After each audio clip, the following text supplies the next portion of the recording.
الله سبحانه وتعالى قرآن استلاي من الال قولوا للناس حسنا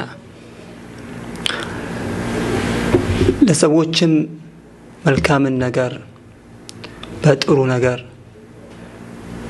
በመነጋገር ጥሩ ነገር በማለት وقولوا للناس حسنا ለሰዎች መልካም ነገርን ተናገሩ በሉ በማለት አላህ Subhanahu Wa Ta'ala ያዘናል። ይህ ከሰዎች ጋር ያለን ግንኙነት መስተጋብር ምን መሆን እንዳለበት የሚያሳይ ነው። ከሌሎች ጋር ያለን መስተጋብር መልካም መሆን ያስፈልጋል ማለት ነው። በየትኛውም ነገር ሰዎችን ስንገናኝም ይሁን ነብዩ ሰለላሁ ዐለይሂ ወሰለም በሐዲስ ላይ አንድን ሰው በመልካም ፊት መገናኘት ከሰደቃ ከምጽዋት እንደሚቆጠር ተናግረዋል ማለት ነው። ሰደቃ ማለት ነው። ምክንያቱም ከሰዎች ጋር በመልካም ነገር መዋዋል ከሰዎች ጋር በጥሩ ነገር ስንገናኝ እንደዚሁም ደግሞ መስተጋብራችን መልካም ሲሆን አንድ ከውስጣችን ሐሰድን ወይም ምቀኝነትን እናስወግዳለን ማለት ነው። ሌሎች መልካም ነገርን እንመኛለን ማለት ነው።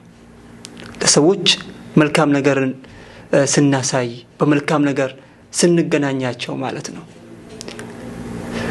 ነገር ግን በአሁን ሰዓት ይህ የጠፋበት ሁኔታ ሰዎችን በመልካም ነገር መገናኘት ወይም ደግሞ በጥሩ ነገር እነሱን ማየት በአሁን ሰዓት በጣም አስቸጋሪ የሆነበት ሁኔታ ነው ያለው። የምንገናኛቸው ሰዎች ስንቶቻችን ነን በመልካም ፊት የምንገናኛቸው? ኦልዌይስ በተቃራኒው በፊታችን በማጥቆር በመኮሳተር እንዳላየ ሰው በመሆን ጀርባ በመስጠት ይሞን የለበትም። አንድ ሙስሊም ከሌሎቹ ጋር ሲገናኝ በመልካም ነገር መገናኘት እንዳለበት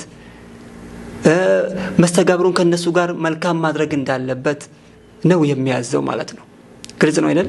ከምንም በላይ እስልምናችን በሚያዘን እስልምናችን ባስቀመጠልን በጥሩ ስነ ምግባር ሌሎችን ሰዎችን እንደዚያው መገናኘት ከነሱ ጋር መስተጋብራችንን ማሳመር ከምንም በላይ ያስፈልጋል ማለት ነው። አላህ Subhanahu Wa Ta'ala በመልካም ነገሩ እንዲያዘን ለመልካም ነገሩ እንዲመራን እጠይቀዋለሁኝ። ሰላም አለይኩም ወራህመቱላሂ ወበረካቱሁ።